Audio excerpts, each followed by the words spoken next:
Alors bonjour tout le monde, bienvenue à cette troisième capsule des Sisters Tupperware. Aujourd'hui pour vous, on vous parle de l'aiguisoire à couteau qui est en vente dans la brochure de mi-juillet jusqu'à la mi-août et on vous dit pourquoi c'est important de se le procurer maintenant qu'il est à 40% de rabais. Alors premièrement, je vais vous montrer de quoi est constitué l'aiguisoire. C'est super important de savoir comment bien s'en servir. Donc il va arriver comme ça dans son emballage. La première chose à faire, c'est de l'ouvrir. Okay? Et vous allez voir, il va se déplier jusqu'à 2 fois. Et comment il va se positionner, ça va être comme ça. Pourquoi? Parce que, je vais juste le refermer pour vous le montrer. Ici, sur le côté, il y a des petites gardes. Donc quand vous l'ouvrez, vos doigts viennent se placer derrière les gardes et c'est plus facile de le tenir ainsi. Aussi, en dessous, il y a des antidérapants qui vous permettent de bien le tenir en place sur votre comptoir pour pouvoir aiguiser correctement les couteaux. Et ce qui est important de faire, c'est que quand on aiguise un couteau, ça se peut qu'on passe tout droit en l'aiguisant. Donc ce qu'on va faire, c'est qu'on va mettre une planche à découper en dessous pour éviter de venir tailler votre comptoir pendant que vous faites votre aiguisage de couteau.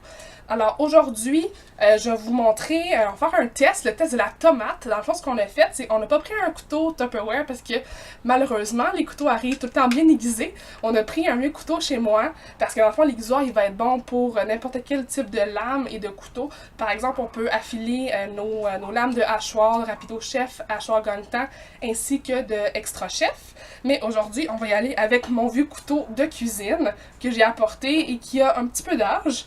Donc, on va faire le test de la tomate tout de suite. Donc, la première étape pour le test de la tomate, c'est de prendre notre vieux couteau avec notre tomate et d'essayer de la couper sans effort. Parce qu'en fait, quand une lame est très bien aiguisée, elle est supposée pénétrer à travers la peau de la tomate. Et ici, on voit que ça ne fonctionne pas même si je pèse plus.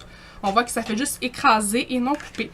Donc, une fois que notre couteau va être bien coupé, on va repasser puis on va voir avec quelle facilité ça va couper la peau de la tomate. Sur votre aiguisoire, vous avez deux étapes différentes. La première, c'est la pierre.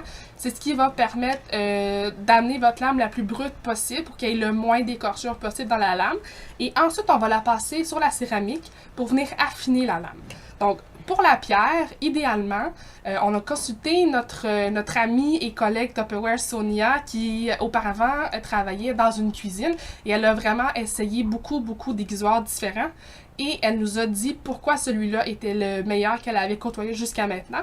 En fait, dans les deux côtés, les lames sont pas les lames, mais l'aiguisoir est à 90 degrés, ce qui fait que quand on passe notre couteau en plein centre, ça fait un angle parfait de 45 dans les deux côtés.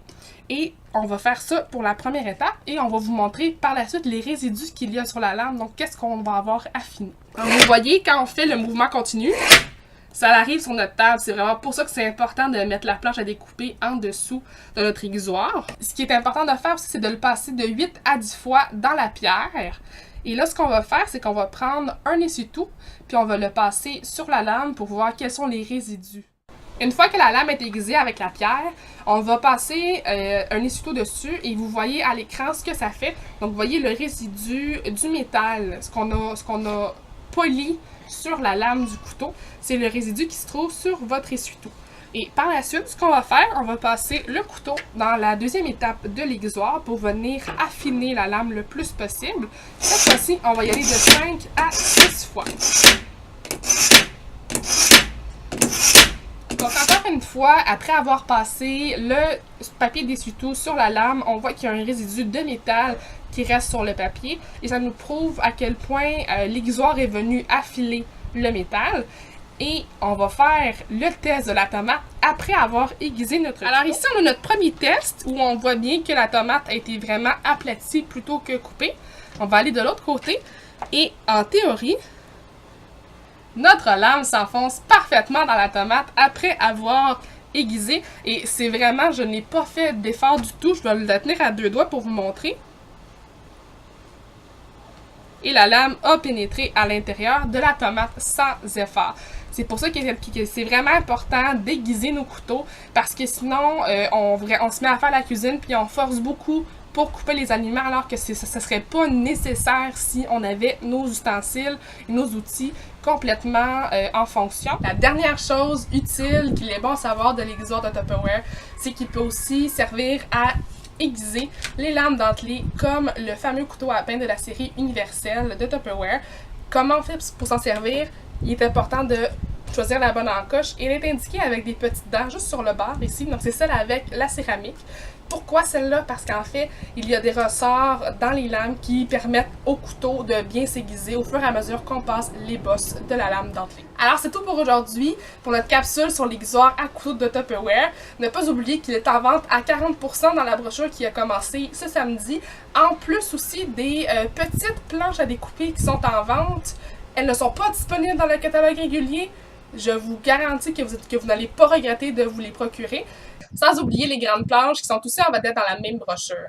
Donc, revenez-nous la semaine prochaine. On vous montre 3 recettes de salsa que vous allez pouvoir servir dans le fameux kit pratique qui va être disponible dans la brochure de mi-juillet jusqu'à la mi-août. Et on va vous montrer, dans le fond, comment vous en servir pour épater vos invités. Sur ce, revenez-nous la semaine prochaine. Si vous avez des questions, écrivez-nous soit en message privé sur Facebook, soit par courriel au sisterstop@gmail.com. Il nous fera plaisir de répondre à vos questions. Merci, bonne semaine!